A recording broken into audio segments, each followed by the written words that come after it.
Antes de la guerra en Ucrania, Rusia se enorgullecía de ser una de las naciones militares más poderosas. Se creía que sus armas eran de las mejores fuera de Estados Unidos. Rusia ganó miles de millones de dólares con la venta de armas, mientras promovía la idea de que lo que fabricaba era poderoso, letal e imparable. Ucrania demostró que Rusia estaba equivocada. Durante un par de ataques realizados a finales de septiembre, las armas imparables de Rusia fueron borradas del mapa. Ucrania las destruyó, posiblemente afectando dos zonas clave en la guerra. Iniciamos el viaje a la península de Crimea, donde Rusia asegura tener uno de los mejores sistemas de defensa aérea del mundo. El S-400, promocionado como un sistema que puede eliminar casi cualquier amenaza aérea, es una de las armas más importantes de Rusia cuando se trata de defender su posición en Crimea. Gracias a Ucrania, uno de esos S-400 ya no funciona, aunque Ucrania no lo atacó directamente. Eso sería una locura. El S-400 tiene misiles capaces de derribar drones lentos y otros proyectiles. Así que un asalto frontal no es lo ideal. Aún así, ese tipo de asalto puede funcionar especialmente cuando se usa una horda de proyectiles. Eso impide que el S-400 destruya todo. Ucrania es aún más inteligente. ¿Por qué gastar en una horda de drones que podrían usarse en otro lado si un solo dron puede hacer obsoleto el S-400 ruso? No ataques el S-400, ataca su radar. Esa fue la estrategia que tomaron las Fuerzas de Operaciones Especiales de Ucrania, o Fuerzas de Operaciones Especiales el 30 de septiembre, cuando destruyeron una estación de radar vinculada a uno de los sistemas de defensa aérea S-400 de Rusia. Informa el Kiev Post. Esa estación es los ojos del S-400, permitiendo detectar y atacar amenazas entrantes. Si le quitas los ojos, el S-400 solo puede disparar a ciegas al aire, suponiendo que pueda disparar en absoluto. En la defensa aérea, donde la precisión es fundamental debido a la necesidad de enfrentar objetivos que se mueven rápidamente, disparar a ciegas es lo último que Rusia quiere hacer. Con sus caros misiles S-400, Ucrania eliminó toda la capacidad de combate de un S-400 con un ataque preciso, sin perder drones en un asalto frontal. Las Fuerzas de Operaciones Especiales están encantadas de hablar del tema, anunciaron en Telegram el reciente ataque de Ucrania. La noche del 30 de septiembre, Fuerzas de Operaciones Especiales atacaron la estación de radar del sistema de misiles S-400 Triumph. El ataque de Ucrania también tuvo un gran simbolismo e ironía. Según las Fuerzas de Operaciones Especiales, es simbólico que el caro sistema antiaéreo del enemigo, hecho para detener drones, fuera neutralizado por drones de ataque de las Fuerzas de Operaciones Especiales, según informan en Telegram. La estación de radar es la vista del S-400 Triumph. Sin el elemento de observación y guía, todo el sistema pierde su capacidad de combate. Ucrania inutilizó un S-400 usando el arma que ese sistema debería contrarrestar. Fuera de esta declaración, las Fuerzas de Operaciones Especiales no dieron más información. No hay fotos ni videos del ataque, por lo que no se puede saber dónde en Crimea, Ucrania, destruyó la estación de radar S-400. Sin embargo, hay algunas posibles pistas tras el ataque de las Fuerzas de Operaciones Especiales. El canal de Telegram Viento de Crimea compartió que se escucharon explosiones en un par de distritos durante las primeras horas de la mañana del 30 de septiembre. Eso explica las explosiones que oyeron nuestros suscriptores anoche, reporta el canal. El Kiev Post señala que suscriptores de Viento de Crimea reportaron fuertes explosiones en los distritos Leninsky y Feodosia de la península. Estas explosiones se relacionan con los drones ucranianos que destruyeron la estación de radar S-400. ¿Significa eso algo? Ucrania realizó varios ataques en Crimea el 30 de septiembre. Desafortunadamente, no tenemos las respuestas a estas preguntas porque las Fuerzas de Operaciones Especiales no quieren revelar nada más de lo que ya han dicho. Prefiere que Rusia no sepa lo que hizo ni lo que hará después. No es difícil entender por qué Ucrania quiere destruir tantos S-400 como pueda. El sistema representa una de las partes más vitales de la estrategia de defensa aérea de Rusia. Amenaza de misiles proporciona la información básica que resalta por qué el S-400 es un arma tan importante para Rusia.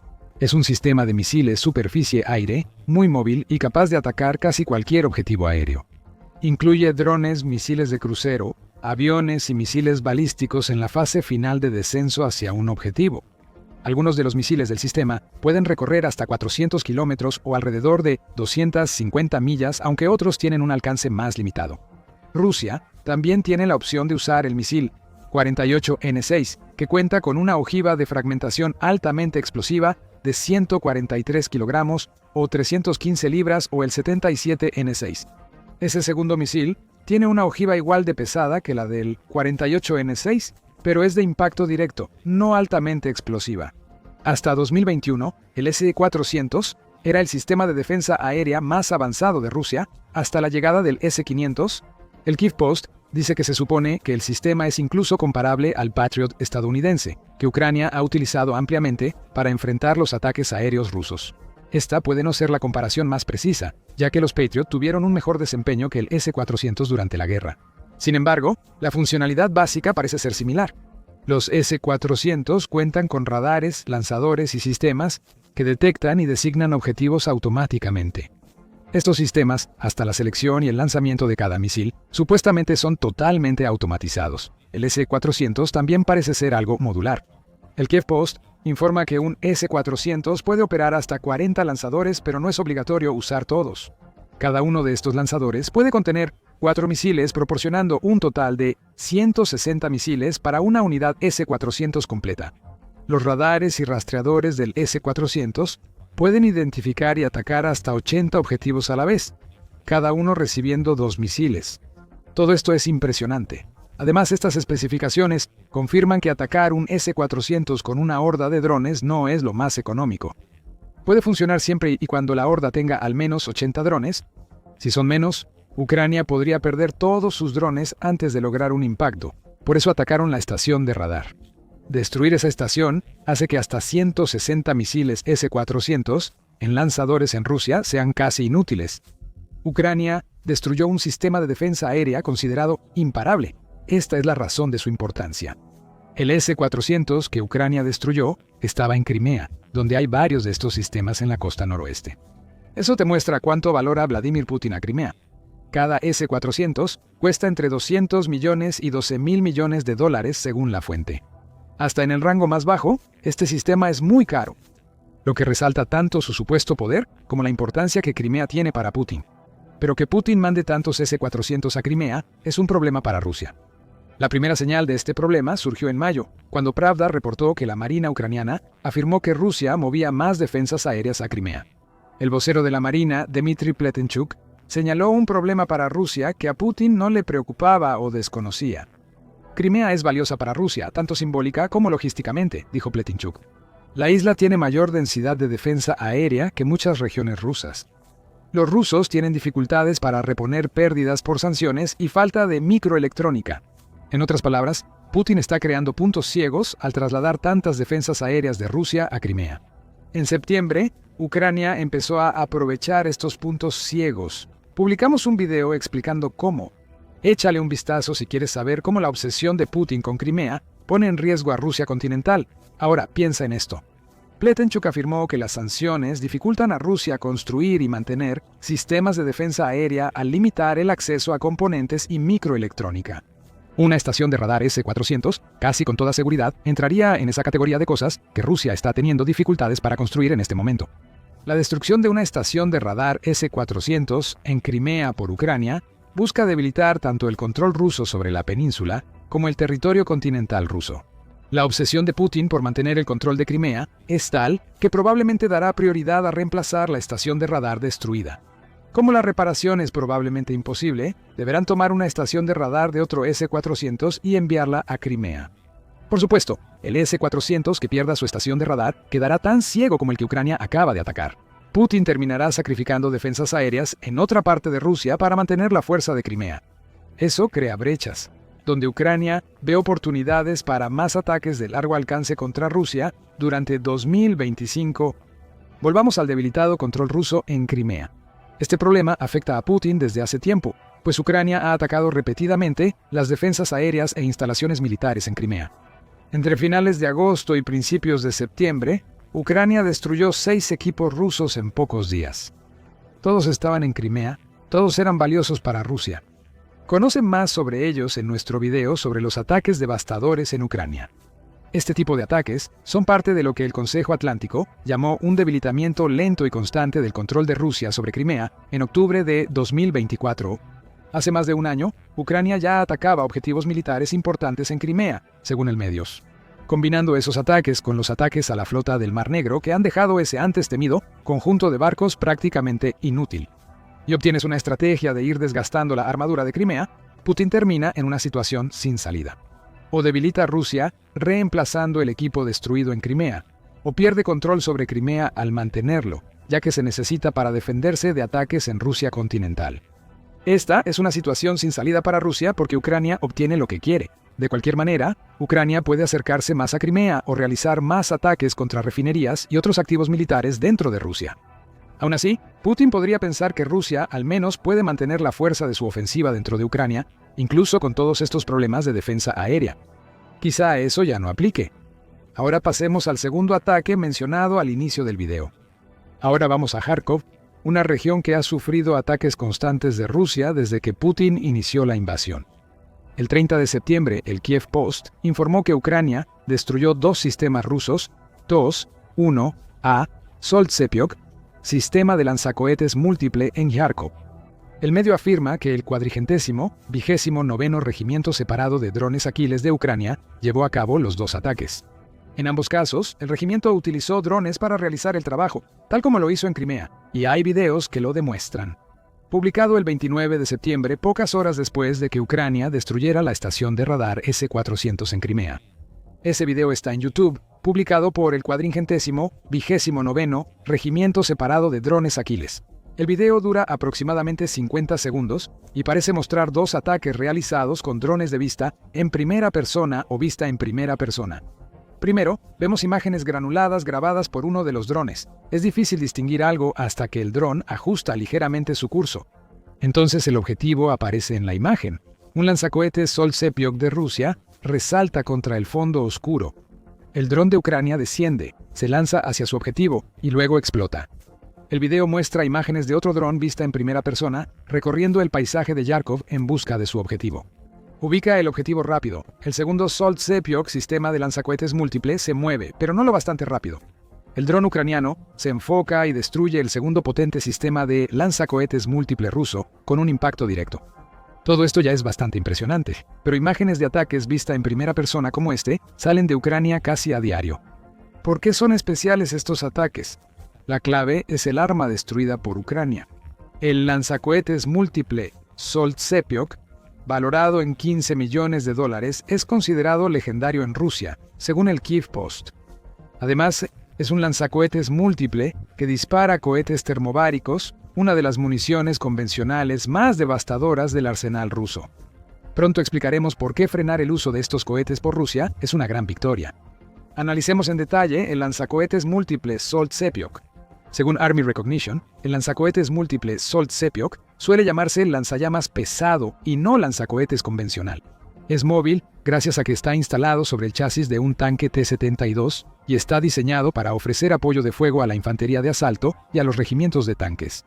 Destaca por su lanzador en bloque, capaz de llevar hasta 24 tubos guiados de 220 milímetros, permitiéndole disparar numerosos cohetes y misiles no guiados al objetivo.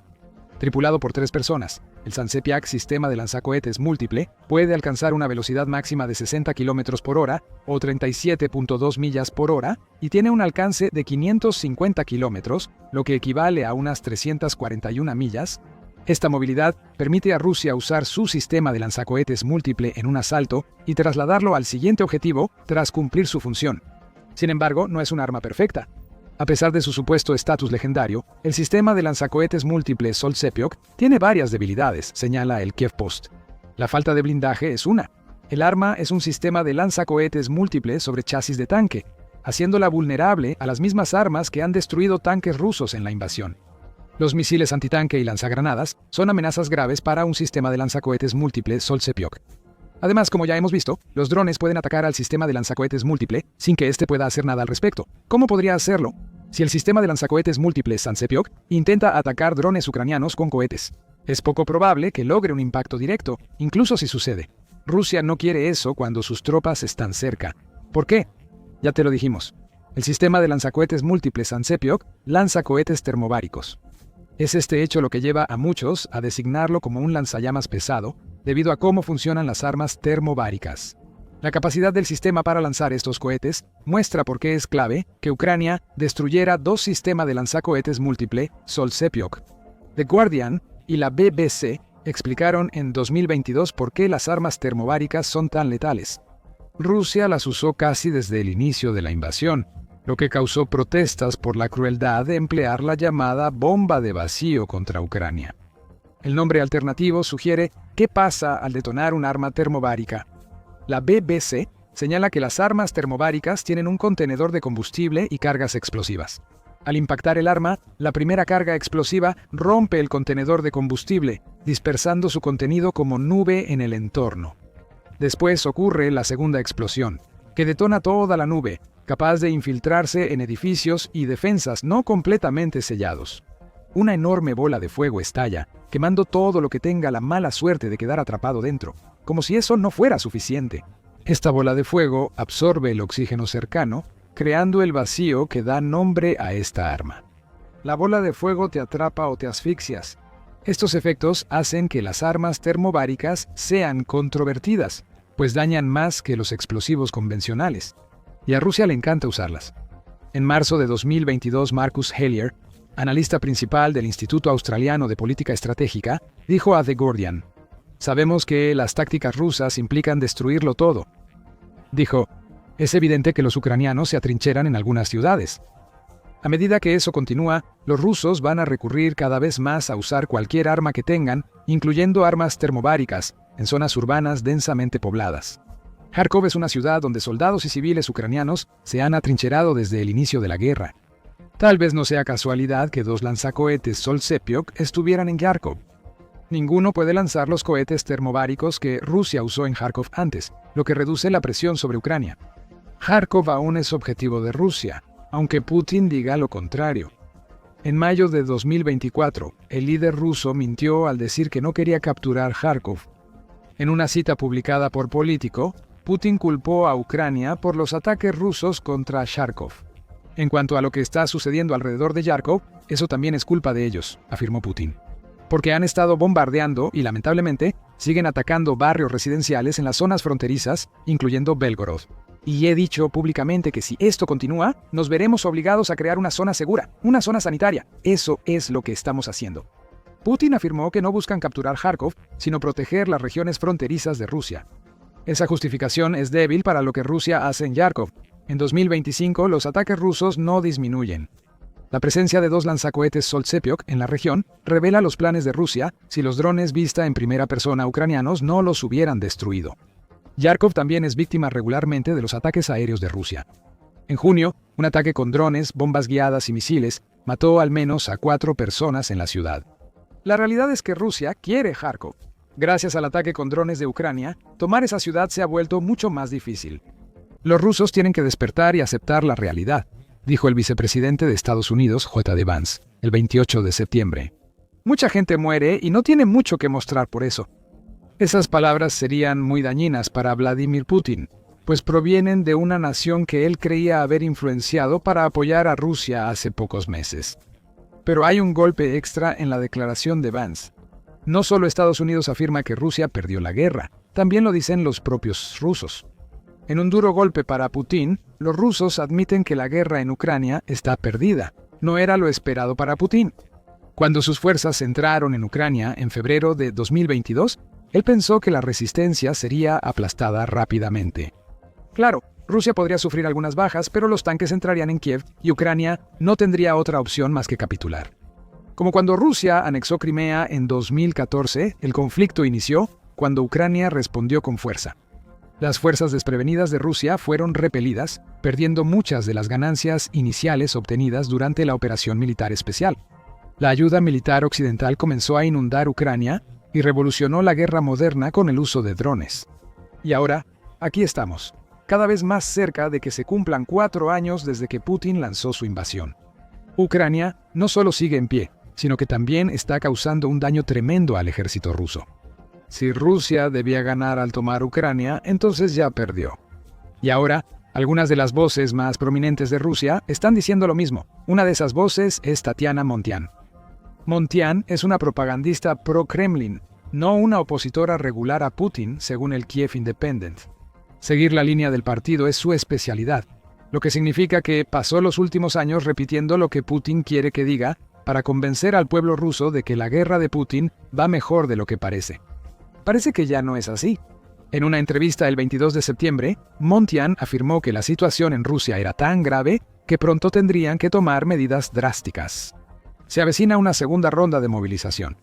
Si no hay un gran avance en esta campaña de primavera-otoño, dijo Montián durante la entrevista, no parece que ese avance vaya a llegar, agregó. En la primera mitad de septiembre, el ritmo de la ofensiva se desaceleró significativamente. Montián afirmó que el ejército ruso en Ucrania pudo haber usado sus últimas reservas. Este no es un comentarista occidental del que el Kremlin pueda decir que está sesgado. Montiane, cercana a Putin, revela información sobre la mano de obra y ganancias territoriales de Rusia que contradice la versión oficial del Kremlin. Y no es la única.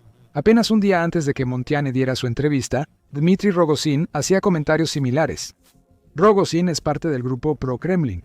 Es tan importante que Putin lo nombró senador ruso para las zonas ocupadas de Zaporilla, lo que le da influencia.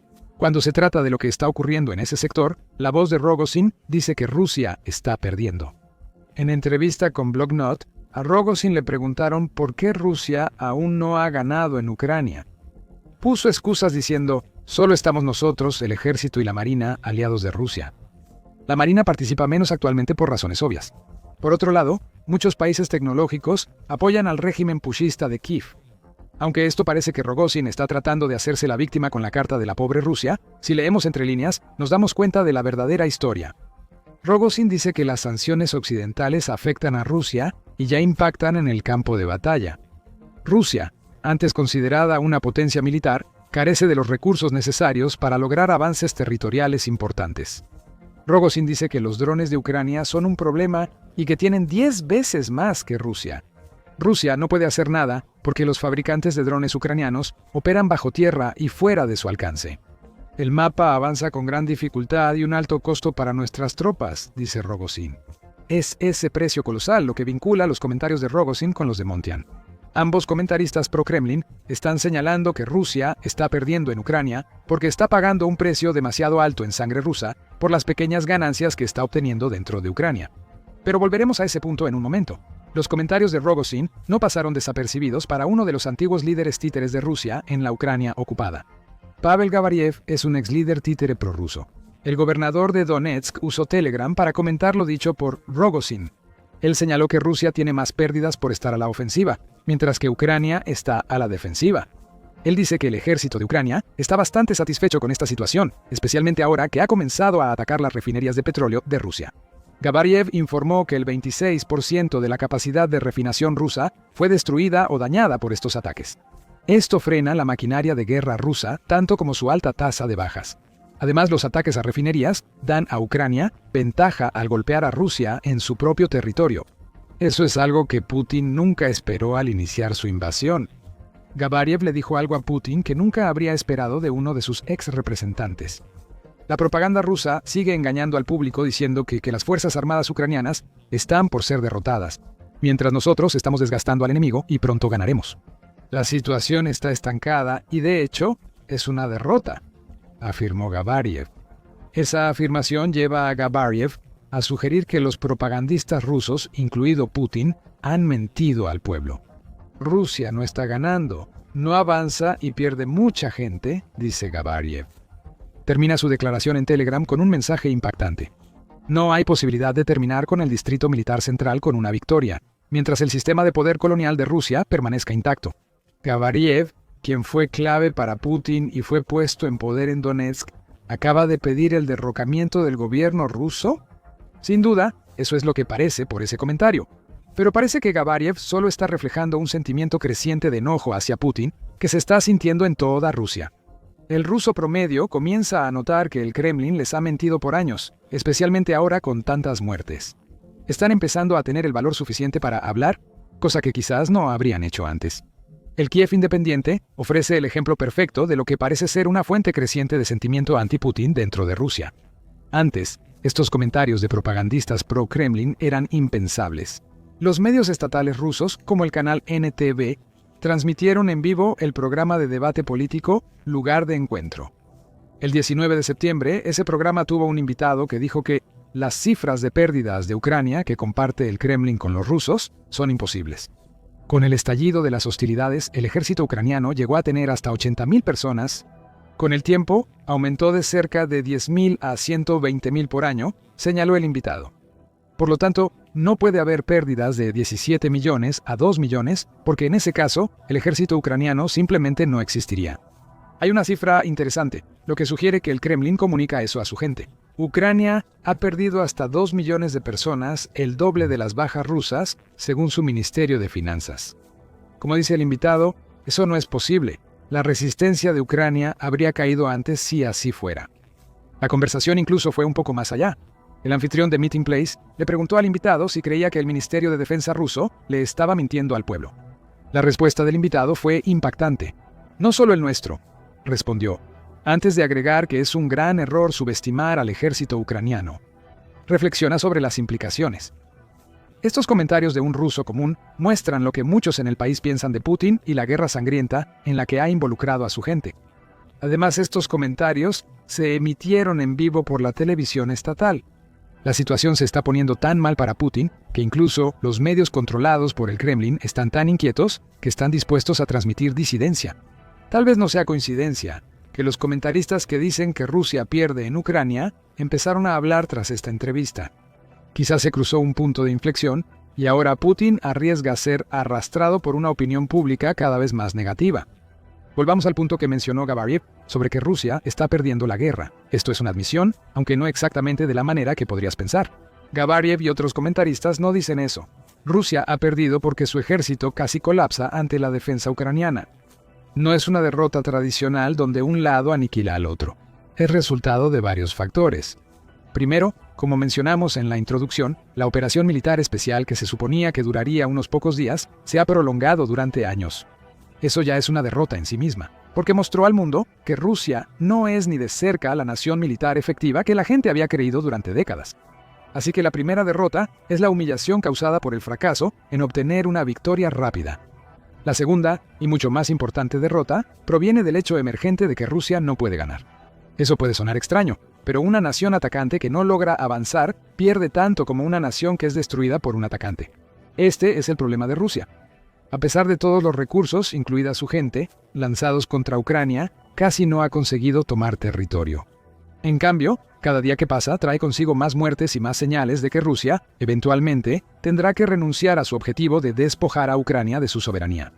¿Cuáles son las señales de una inminente derrota rusa? ¿Y si iniciamos con las pequeñas ganancias territoriales de Rusia? El Kiev Independiente resalta lo devastadoras que han sido estas ganancias para Rusia en 2025. Recuerden que este año Putin inició la ofensiva de verano rusa en Ucrania. Al inicio de esta ofensiva, Putin declaró: "Toda Ucrania es nuestra", escribió el Consejo Atlántico el 2 de septiembre. El presidente de Rusia agregó que hay razones para creer que podemos acabar con las fuerzas de Ucrania. En marzo pasado, sugiriendo que Putin estaba seguro de que una victoria rusa era inminente, o tal vez no estaba seguro, quizás le estaba mintiendo a su gente otra vez. La ofensiva de verano ha terminado y ya tenemos las cifras. Mapas ucranianos y datos de Deep State indican que la ofensiva de verano rusa permitió capturar 1.548 kilómetros cuadrados, unas 597 millas cuadradas.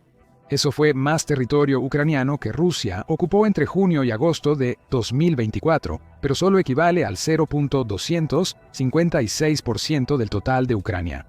Si consideras todo 2025, los números empeoran aún más.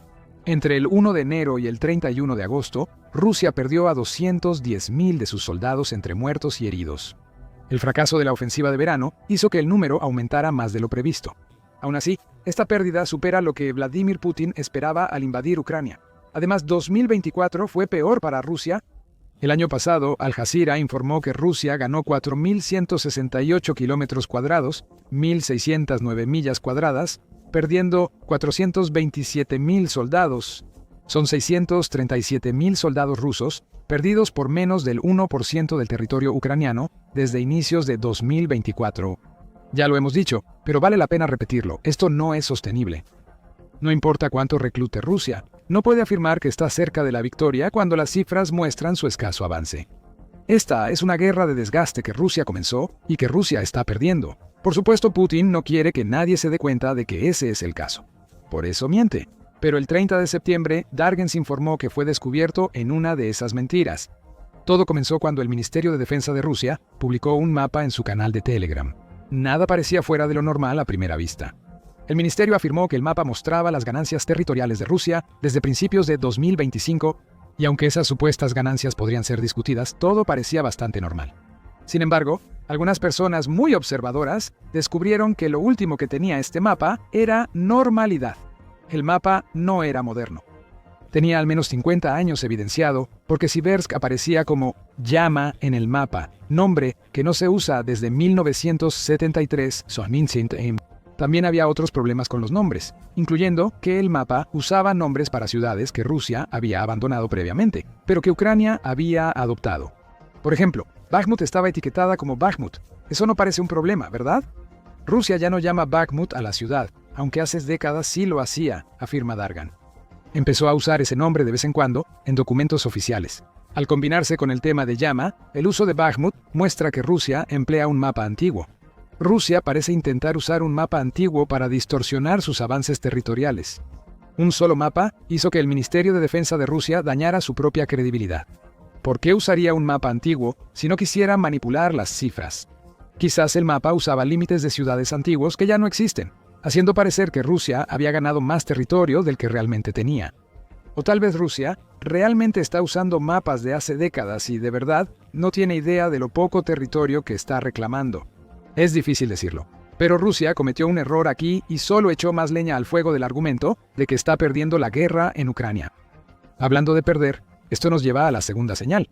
Rusia podría necesitar movilizarse pronto. Montian insinuó que Rusia pudo haber agotado sus últimas reservas en el verano, lo que significa que Putin va a tener que encontrar mano de obra de algún lado. Él absolutamente no quiere encontrar más soldados a través de la movilización. Rusia ya lo hizo a fines de 2022 y no salió bien. El gobierno ruso dice que 50.000 reclutas ya están en Ucrania, pero han surgido muchas quejas. Oficiales de rango medio sin liderazgo, tácticas con muchas bajas, falta de entrenamiento y pagos incumplidos, reportó Cable News Network en noviembre de 2022. Además del enojo en el frente, esposas y madres de soldados movilizados también mostraron su furia. Para finales de 2023, Chatham House afirmaba que estos familiares representaban una amenaza creciente para Putin, ya que continuaban organizando protestas, peticiones y apelaciones. No son simples dolores de cabeza para Putin. Estas protestas reflejaban la ira interna, que se evidenció cuando alguien llamó a NTV y dijo abiertamente que Rusia engaña a su gente. Putin sabe que otra movilización llevaría a su gente al límite.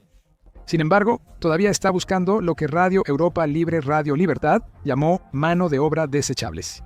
En Rusia se creó una gran red de reclutamiento, pero quizá no sea suficiente. En septiembre, Ucrania Wire reportó que Rusia evalúa otra movilización mientras se prepara para una ofensiva otoñal que podría extenderse hasta el invierno. El medio informa que Rusia recluta unos 35.000 soldados mensuales. Agrega que algunos analistas creen que Rusia no compensa sus bajas en Ucrania, por lo que podría ser necesaria la movilización. Esto demuestra que Rusia está perdiendo. Se suponía que sería una invasión rápida y fácil.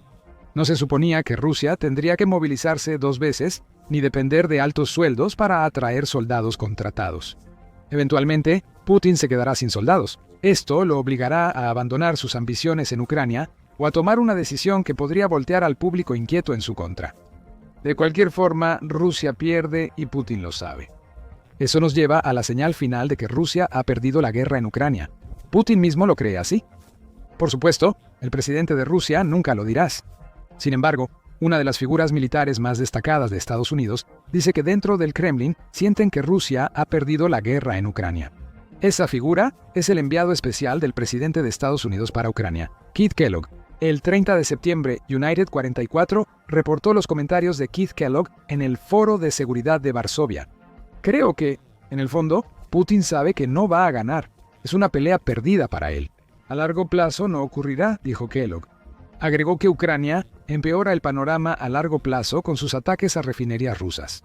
Cada ataque reduce la gasolina y diésel que Rusia puede enviar a sus tropas, vender o dar a sus ciudadanos. Privar a Rusia de dólares del petróleo es positivo, dice Kellogg, pues acercará a Putin a una realización que muchos en Rusia ya reconocen. La guerra en Ucrania se ha vuelto imposible de ganar para Rusia, y si la guerra es imposible de ganar, eso significa que Rusia ha perdido. A estas alturas, No es ningún secreto que Rusia ha estado utilizando una flota fantasma de embarcaciones ilícitas para transportar petróleo y otros productos por todo el mundo. Es una de las principales formas en que Rusia puede financiar su invasión a Ucrania, aunque el país haga todo lo posible por ocultar el uso de estos barcos. Pero el secreto de la flota fantasma va mucho más allá de lo que ya se sabe. ¿Por qué Rusia ha empezado a usar estos barcos para mucho más que solo transportar petróleo? La flota fantasma de Putin ha sido descubierta, ya que Ucrania acaba de exponer el secreto más oscuro de Rusia. Y ese secreto es algo que se revelará en un momento. Primero, algo de contexto sobre la flota fantasma, o lo que se supone que es. Tras la invasión de Ucrania por Rusia, miles de sanciones siguieron. Muchas de esas sanciones estaban dirigidas a los sectores de petróleo y gas de Rusia, junto con las empresas y barcos que producen estos productos y los hacen llegar a los clientes. Fue una jugada inteligente de Occidente en conjunto. Rusia acababa de tener un año excepcional con estos combustibles fósiles en 2021. Las ventas superaron ampliamente las estimaciones, y los ingresos por petróleo y gas representaron el 36% del presupuesto total de Rusia, según Reuters. En enero de 2022, las ventas reales superaron en un 513% las estimaciones anteriores, lo que llevó a que Rusia ganara casi $500 millones por día, solo en octubre de 2021. Rusia recibe miles de millones por combustibles fósiles. La lógica de Occidente era que las sanciones quitarían esos miles de millones, eliminando así la base financiera de la maquinaria de guerra de Putin. Era una lógica sólida, pero Rusia hizo algo que Occidente no esperaba y la socavó. Cuando las sanciones surtieron efecto, ocurrió algo extraño. Comenzaron a llegar enormes barcos, frecuentemente petroleros. Estos barcos a menudo se esforzaban mucho por ocultar la identidad de sus dueños, como explicó Brookings. Un punto clave de la estrategia de la flota fantasma es ocultar la propiedad de los petroleros de la flota y enmascarar el origen del petróleo ruso que transportan esos barcos. Rusia utiliza maniobras engañosas como transferencias repetidas de carga líquida entre barcos para lograr esto. Mezclan petróleo de distintos países, falsifican datos de ubicación y apagan el sistema de identificación automática. Estos barcos, conocidos como la flota fantasma, tienen un propósito claro: ayudar a Rusia a evadir sanciones mediante engaños. Para mayo de 2025, la revista de transporte marítimo de Ucrania reportó que Rusia gastó al menos $14.000 millones en la flota fantasma. La flota es ahora la principal vía de Rusia para transportar petróleo por mar. Para la segunda mitad de 2024, los barcos de la flota fantasma representaban el 60% del crudo que salía de las terminales bálticas de Rusia, según el medio. Aunque esto bajó al 40% en marzo de 2025, la intención inicial de la flota fantasma es clara. Eran generadores de dinero, barcos baratos y a menudo viejos que Rusia podía usar sin decírselo a nadie para seguir trayendo dinero al país. Pero seamos sinceros, nada de esto es un secreto. A estas alturas, la flota fantasma es, en el mejor de los casos, un secreto a voces. Todo el mundo sabe que existe, aunque Rusia todavía intenta actuar como si no existiera. Entonces, si la forma en que ha operado la flota fantasma durante los últimos años no es el gran secreto que Ucrania acaba de revelar sobre estas embarcaciones clandestinas, entonces ¿cuál es? El Kiev Independiente informó sobre ese gran secreto el 28 de septiembre. Vladimir Zelensky, presidente de Ucrania, eligió esa fecha para dar un mensaje importante al mundo en su discurso nocturno. La inteligencia señala que los rusos usan buques cisterna para lanzar y operar drones contra países europeos. Esto demuestra por qué el mar Báltico y otros mares deben cerrarse a los buques cisterna rusos, al menos a la flota Sombra. Descubre el oscuro secreto de Rusia. Si no quedó claro, aquí está la explicación. Rusia ya no está usando la flota Sombra para evadir las sanciones contra sus sectores de petróleo y gas. Eso ya era turbio, pero claramente eso no fue suficiente para Putin. El oscuro secreto es que ahora Rusia está usando la flota Sombra como una extensión de su marina militar. Drones que invaden la Unión Europea y países aliados de la OTAN son lanzados desde estos barcos ocultos. Esto es grande. Zelensky dice que la flota Sombra ha evolucionado. Ya no es solo un problema que deba resolverse para evitar que Rusia genere el dinero del petróleo y el gas que necesita para mantener la guerra en Ucrania. Ahora, la flota es un instrumento de guerra en sí misma. Rusia está usando estos barcos para lanzar ataques de guerra híbrida contra países distintos a Ucrania, lo que ha convertido a la flota sombra en una amenaza para toda la OTAN. Las incursiones de drones han aumentado en las últimas semanas. Euronews ofrece un desglose en un análisis del 30 de septiembre sobre los países que han detectado drones rusos en su espacio aéreo. Por supuesto, Polonia ha acaparado todos los titulares. El 9 de septiembre, el Ministerio de Defensa del país informó que al menos 19 drones rusos habían ingresado al espacio aéreo polaco. En lo que el país calificó como un acto de agresión por parte de Rusia, Polonia desplegó sus defensas aéreas y derribó varios de los drones. Este incidente, sumado a que Rusia envió 3 Mikoyan Gurevich, 31 al espacio aéreo de Estonia días después, llevó a Polonia a advertir que derribará cualquier cosa que Rusia envíe a su espacio aéreo en el futuro. Descubre más sobre esa amenaza, si la OTAN la respalda y cómo respondió Rusia en nuestro video. Ahora, esta sola incursión de drones sería suficiente para demostrar que Putin ha intensificado su estrategia de guerra híbrida contra Europa. Lo de Polonia fue solo uno de al menos 10 casos de drones rusos entrando en países indebidos. Lituania es uno de esos. Diez informó que uno de los drones de Rusia entró en su territorio el 28 de julio. Rumania tuvo un par de incursiones en septiembre. La primera fue un día antes de que Polonia enfrentara drones rusos. La segunda incursión tuvo lugar el 13 de septiembre.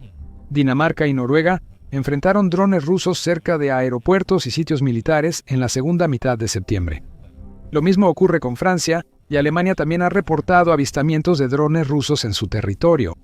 Letonia y Estonia también enfrentaron drones. Anteriormente, se asumía que estos drones llegaban a los países europeos después de ser lanzados desde el interior de Rusia o desde alguno de sus estados títeres, como Bielorrusia. Pero ahora eso ya no parece ser el caso. Mientras Putin intimida a países de la OTAN que apoyan militarmente a Ucrania, envía la flota fantasma como plataforma de lanzamiento de drones rusos. Esos drones aún no han atacado. Cada incursión solo ha implicado que sean avistados y en algunos casos derribados. Pero con todo esto, el líder de Rusia está tratando de enviar un mensaje. Quiere que la OTAN sepa que Rusia puede atacar en cualquier parte de Europa. Y si lo hace, la flota sombra que nadie ha podido detener será tan probable que ataque como los buques militares oficiales de Rusia. Por supuesto, Putin nunca dirá esto. El objetivo principal de la flota sombra es ocultar lo que Rusia está haciendo detrás de capas de distracción y engaño absoluto. La negación plausible es el objetivo aquí, ya que lo último que Putin quiere es que Occidente designe a su flota sombra como un objetivo legítimo contra el cual la OTAN y la Unión Europea puedan atacar. Y ese intento de actuar como si nada estuviera pasando se puede ver en las respuestas de Rusia a las supuestas incursiones de drones. Por supuesto, lo niega como era de esperarse, según Newsweek, que también informó sobre la flota sombra de Zelensky. En un artículo del 29 de septiembre, Rusia asegura que nada de lo que ocurre es intencional. Solo es coincidencia que hayan ocurrido 10 casos de drones entrando al espacio aéreo de la OTAN desde julio, la mayoría en septiembre. Rusia no planeaba enviar sus aviones de combate al espacio aéreo de Estonia. Todo es una gran coincidencia y la OTAN debería tener cuidado con cualquier respuesta que tome. Por supuesto, esto es una tontería. Las mentiras rusas serían más creíbles si sus incursiones con drones solo fueran en Polonia y las naciones bálticas. Esos países limitan con Ucrania y en algunos casos con Rusia. Así que es plausible, aunque poco probable, que drones lanzados desde Rusia y dirigidos a Ucrania terminen en el espacio aéreo de esas naciones por error. Pero Alemania, Francia, Dinamarca, el velo detrás del cual Rusia intenta esconderse, se desmorona cuando sus drones terminan adentrándose demasiado en Europa. Las negaciones rusas no significan nada. Según Zelensky, el problema de los drones rusos en Europa ha avanzado al grado que la flota fantasma ahora se usa como plataforma colectiva de lanzamiento. La flota ahora es un problema militar más grave que antes. Y hay que hacerse la pregunta, ¿qué significa la revelación del oscuro secreto de Rusia para el futuro? Que Rusia utilice su flota fantasma para incursiones con drones es inteligente, porque opera en una zona gris legal. The Economist señaló en un artículo del 30 de septiembre que las armadas de la OTAN tendrán problemas para contener la amenaza roja intermitente de la flota oscura de Rusia. El problema no es identificar qué barcos son parte de la flota fantasma de Rusia, aunque Rusia trata de ocultarlos. La identificación ha ocurrido muchas veces. Hasta el punto en que se están imponiendo sanciones contra cientos de barcos de la flota, los miembros de la OTAN pueden averiguar cuáles son estos barcos, incluso cuando están operando. El problema es que no puede hacer mucho sobre la flota fantasma. Por ejemplo, es increíblemente difícil hacer cumplir cualquier regla internacional de navegación sobre la flota fantasma. Eso es por diseño ruso. La flota existe precisamente para violar la ley internacional y evadir las sanciones.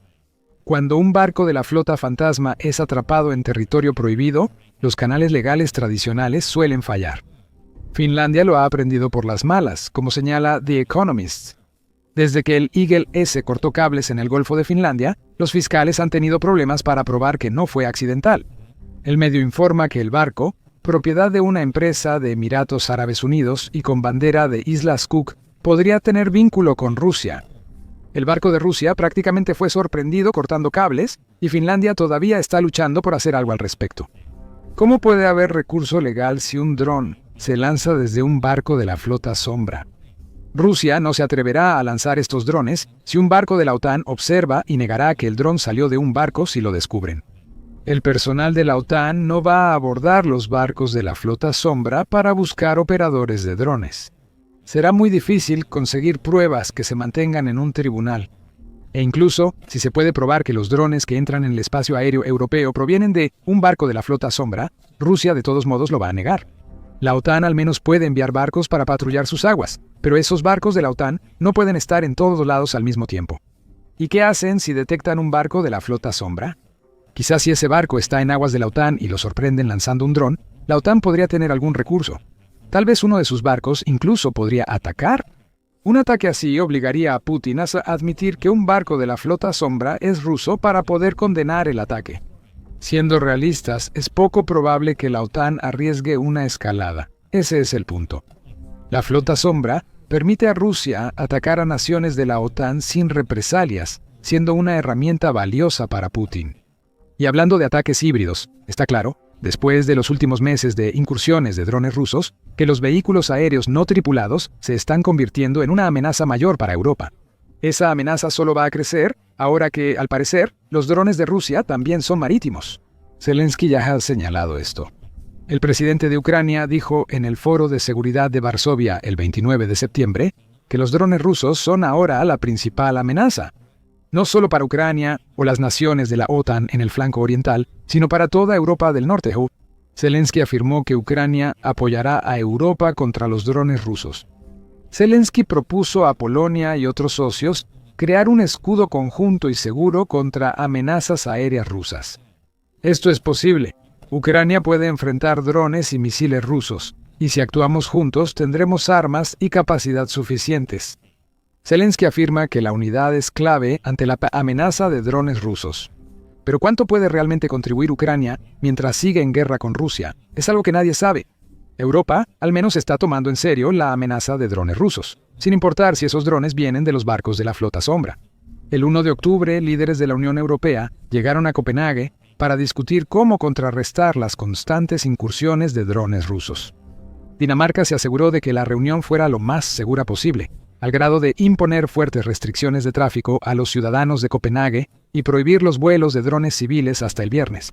La prohibición busca evitar confusiones entre drones legales y hostiles y facilitar la seguridad durante la cumbre. Aún así, esta reunión sigue en curso al momento de crear este video, así que todavía no se pueden informar resultados. Idealmente, la Unión Europea creará un plan para enfrentar los drones de la flota Sombra de Rusia. Pero es difícil adivinar cómo sería un plan así. Para Putin, el reciente uso de la flota Sombra que ha construido en años recientes es pura ambigüedad.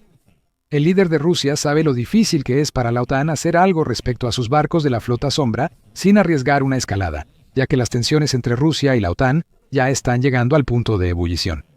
Así que Putin va a seguir usando sus drones para poner a prueba las defensas y la unidad europeas, dijo Euronews en un artículo del 30 de septiembre. Incluso hay desacuerdo dentro de Europa sobre por qué, e incluso si Rusia está haciendo todo esto en primer lugar. Es al menos ligeramente posible que los drones rusos que entran en el espacio aéreo de la OTAN lo hagan accidentalmente después de ser desviados por las técnicas de guerra electrónica ucranianas. Eso parece improbable, si las incursiones son deliberadas. ¿Rusia está provocando para medir reacciones? ¿Está usando sus drones para evaluar las capacidades defensivas? Rusia solo busca crear una atmósfera de miedo en naciones que pensaban que estaban a salvo de las ambiciones expansionistas de Putin. Podría ser por todas o ninguna de estas razones. Y la confusión sobre todo esto es exactamente lo que Putin quiere crear. La declaración de Zelensky sobre la flota sombra rusa solo incrementa la confusión. Esa afirmación podría dividir más a los líderes europeos, ya que algunos no creen que Rusia actúe así sin pruebas claras. Quizá ese sea todo el objetivo de Putin. Sus drones dividen en lugar de conquistar. La flota sombra podría ser solo otra pieza del rompecabezas que arma el líder ruso. Tras revelarse el oscuro secreto de Rusia, surge la pregunta, ¿qué se puede hacer al respecto? Aún así, más sanciones parecen ser la respuesta obvia. Zelensky pidió sanciones cuando reveló lo que ha estado haciendo la flota sombra de Rusia. Svitlana Romanko, fundadora de Razum We Stand, respaldó esos llamados. Su grupo pide más sanciones para frenar exportaciones energéticas rusas. Romanko criticó a Estados Unidos y sus sanciones secundarias tardías. Estados Unidos debe sancionar todas las exportaciones de combustibles fósiles rusos y aplicar sanciones secundarias a quienes compren su petróleo. Romanko dice que se deben endurecer las restricciones al gas natural licuado ártico de Putin y cerrar la flota fantasma de petroleros que transportan el petróleo ruso manchado de sangre. Está en debate cuán útiles serán las sanciones contra la flota fantasma. Después de todo, no es como si no existieran ya muchas sanciones. En julio, el Reino Unido anunció sanciones dirigidas a 135 petroleros que forman parte de la flota fantasma rusa. La Unión Europea también impuso sanciones a los 105 buques de la flota fantasma como parte de su 18º paquete de sanciones, elevando su total de barcos sancionados a 444. Parece probable que el 19º paquete que la Unión Europea está preparando actualmente apunte a aún más de los barcos sospechosos de Putin. ¿Qué tan efectivas pueden ser realmente estas sanciones contra barcos que ya operan, en el mejor de los casos, de manera pseudo-legal? Es otra cuestión, totalmente. Las sanciones a Rusia dicen que estas medidas pueden ser efectivas, aunque son una respuesta imperfecta al desafío de la flota sombra. Los petroleros sancionados no desaparecen, solo se vuelven menos activos, señala el medio al evaluar un estudio sobre las sanciones a la flota sombra. Esto crea fricción y costos para Rusia, ya que reemplazar los barcos sancionados no es fácil. El estudio mostró que la distancia recorrida por los buques sancionados de la flota sombra cae 80%, lo que indica que Rusia es cautelosa al enviarlos tras las sanciones. Esa cautela podría mitigar el problema de los drones de la flota sombra, aunque no lo detiene por completo. Una reducción del 80% en la distancia recorrida muestra que estos buques no permanecen en los puertos. Todavía están navegando, aunque sea menos que antes. Fueron sancionados, así que Putin todavía puede usarlos como él quiera. Las sanciones ayudan, pero no resuelven el problema. Para afectar realmente las operaciones de la flota fantasma, la Unión Europea y la OTAN también podrían necesitar depender de Ucrania para realizar ataques directos en su lugar. Ucrania ya ha empezado a hacer esto. El 13 de septiembre, Pravda reportó que drones ucranianos atacaron 2 embarcaciones de la flota fantasma rusa en el puerto petrolero de Primorsk.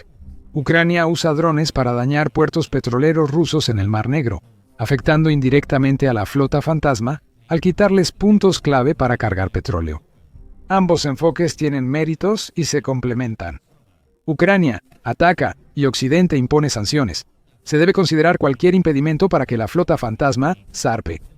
Porque si Rusia realmente está lanzando drones desde estos barcos, esa flota se volvió mucho más peligrosa.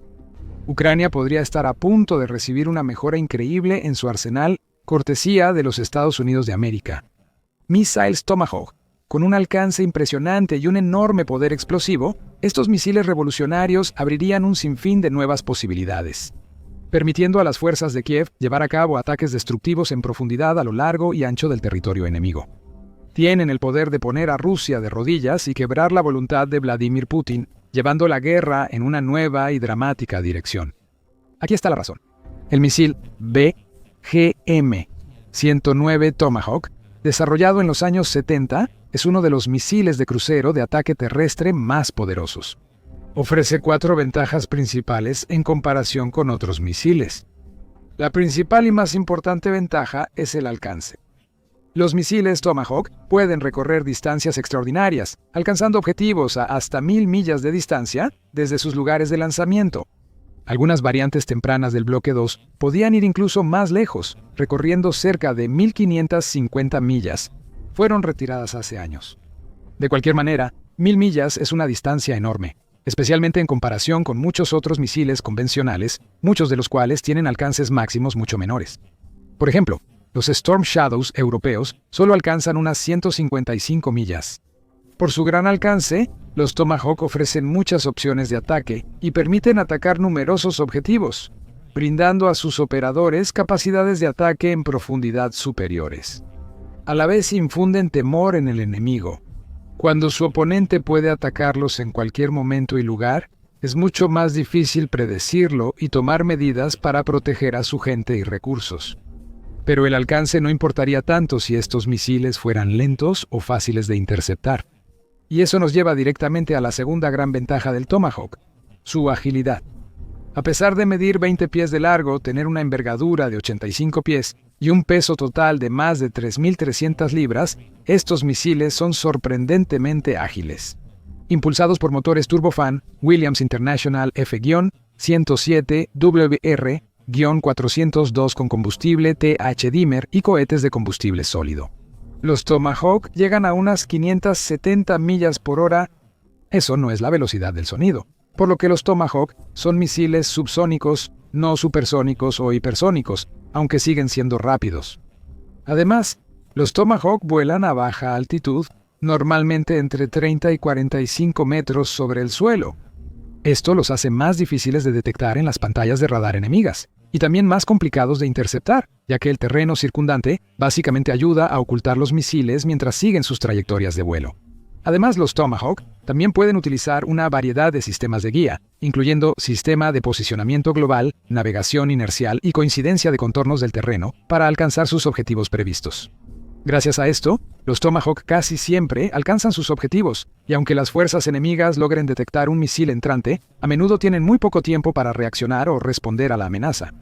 Los Tomahawk también pueden hacer maniobras evasivas en vuelo para reducir el riesgo de ser interceptados. Las variantes más recientes pueden reprogramarse en ruta para atacar hasta 15 objetivos alternativos preprogramados. Además, tienen la capacidad de merodear sobre sus objetivos durante periodos prolongados antes de atacar, utilizando sus cámaras a bordo para proporcionar información valiosa del campo de batalla. Todo esto hace que los Tomahawk sean difíciles de enfrentar, ya que son rápidos, ágiles e impredecibles. Aunque el enemigo crea saber a dónde va un Tomahawk, los operadores pueden ajustar la trayectoria y elegir otro objetivo para sorprender al oponente. Como dice Federico Borsari, investigador del Centro de Análisis de Políticas Europeas, Centro de Análisis de Políticas Europeas, es un misil de crucero muy rápido, aunque todavía subsónico. Utiliza una combinación de diferentes sistemas de guía para ser muy preciso.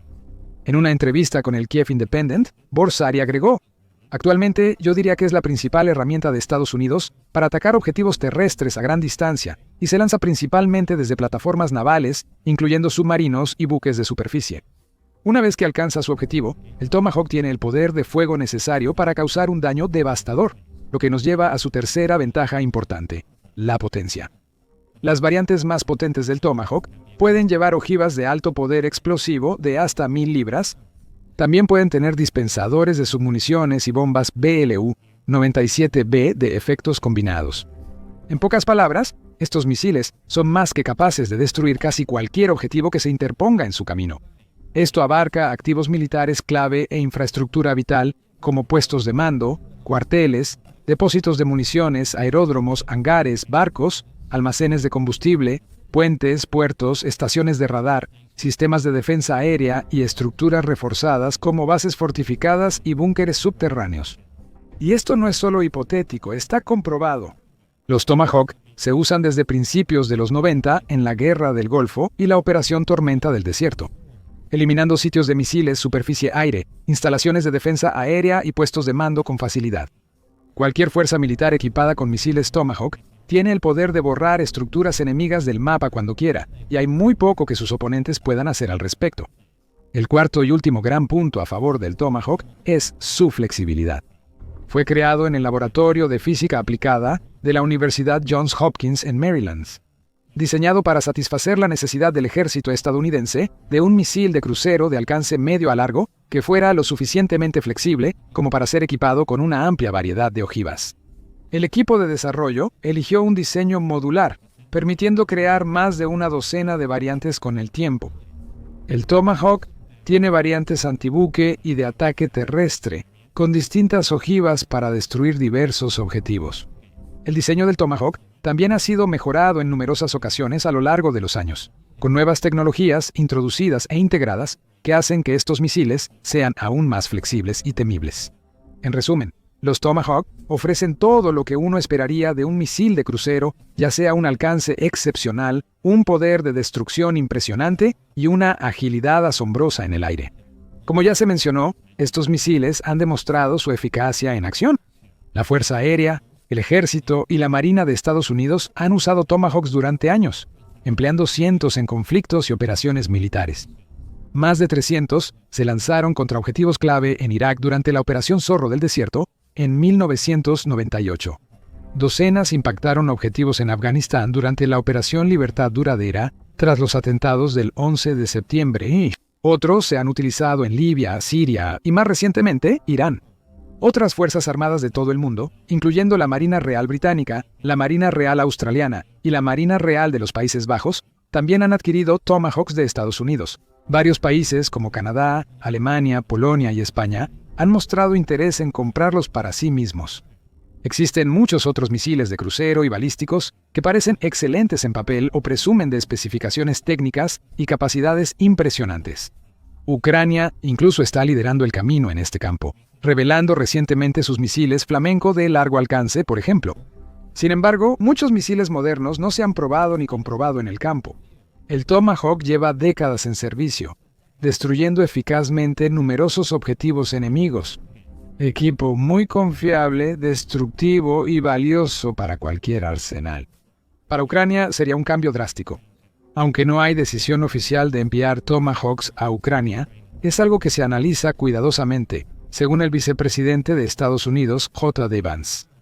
En una entrevista del 28 de septiembre con Fox News, Vance reveló que es algo que el presidente va a decidir. La decisión final del presidente será lo que más convenga a los Estados Unidos de América. El vicepresidente continuó diciendo: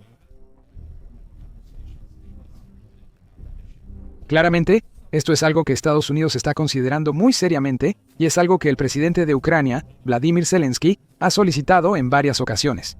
De hecho, hace apenas unos días, surgieron informes de prensa que detallaban discusiones a puerta cerrada que tuvieron lugar entre Zelensky y Trump en el reciente evento de la Asamblea General de las Naciones Unidas.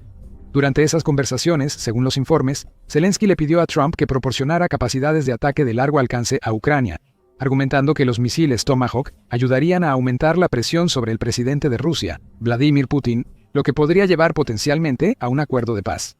Cuando Axios le preguntó cómo fueron esas conversaciones, Zelensky se mostró optimista y afirmó que Trump estaba abierto a la idea, y concluyó con estas palabras. Él dijo: vamos a trabajar en ello.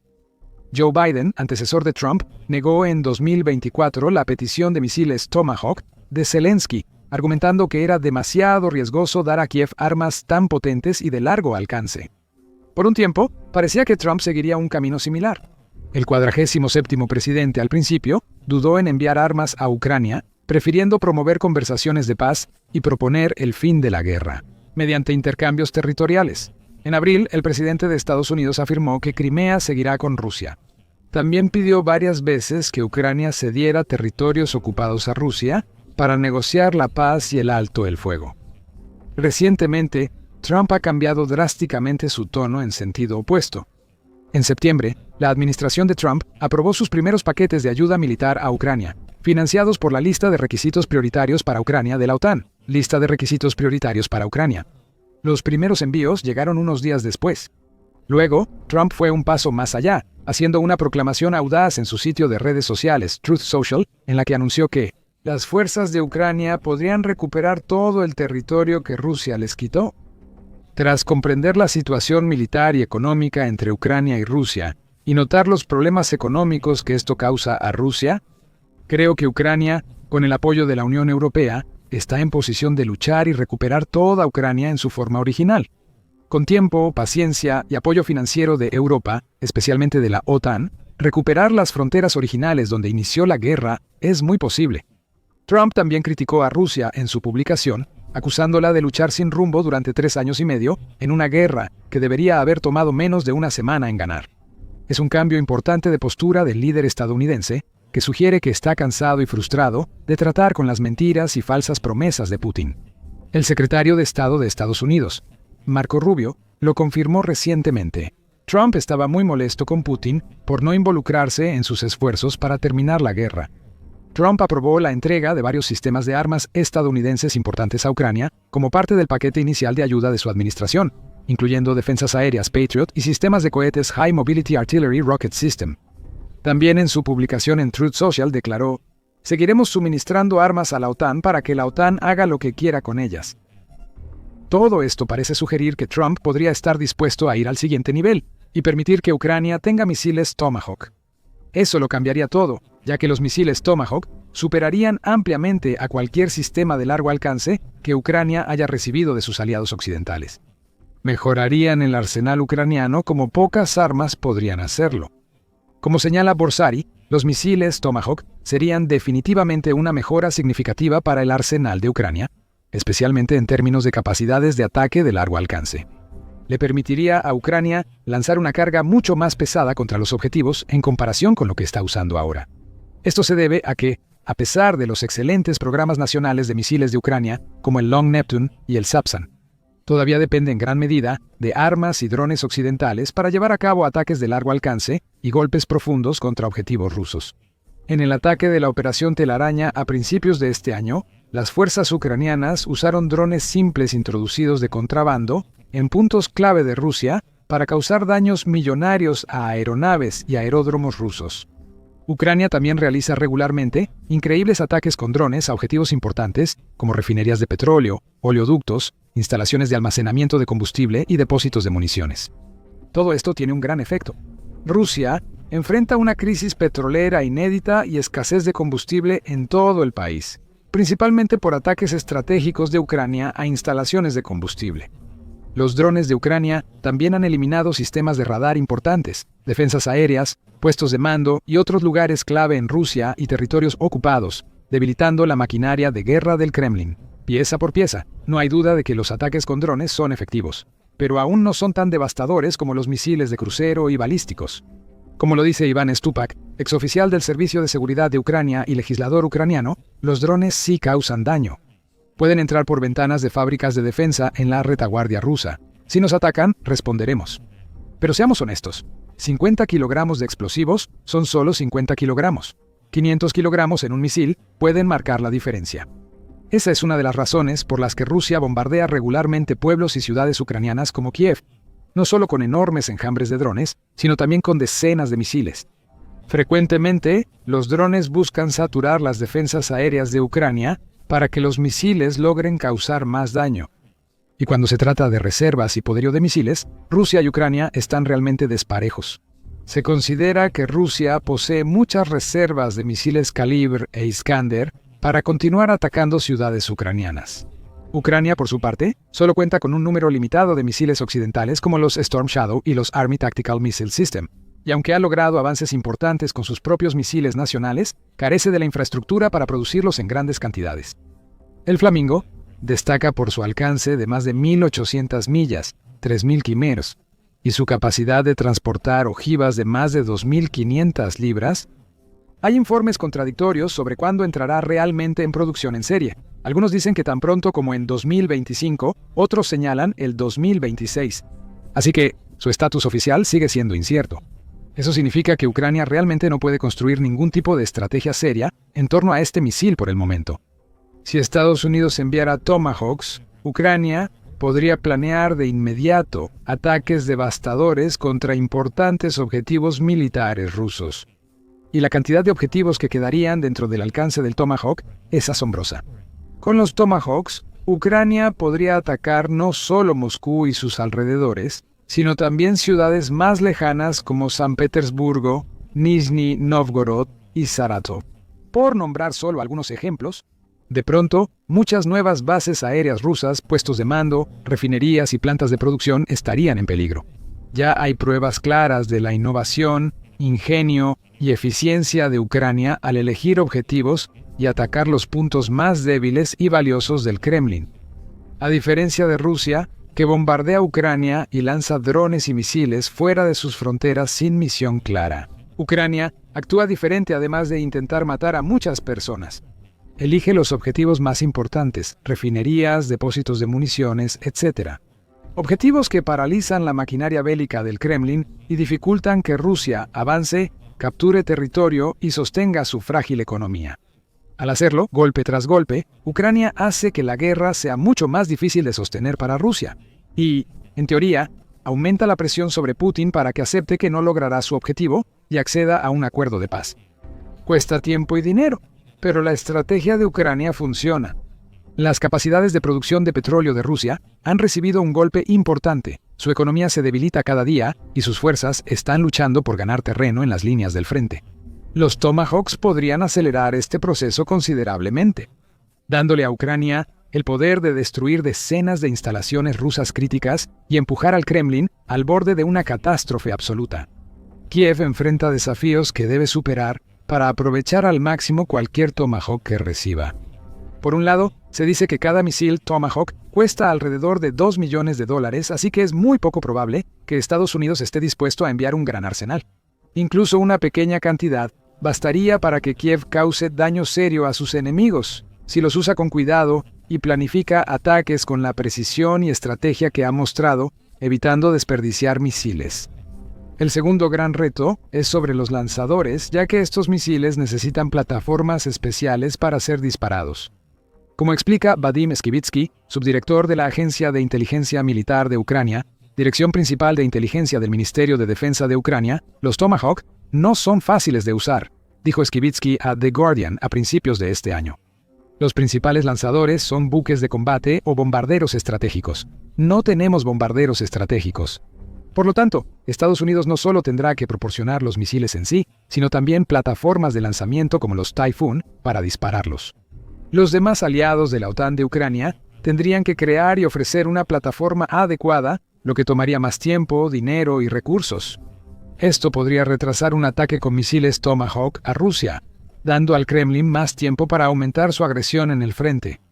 Por estos problemas, algunos analistas proponen que Estados Unidos dé a Ucrania alternativas a los Tomahawk, como el misil conjunto aire-superficie de alcance extendido.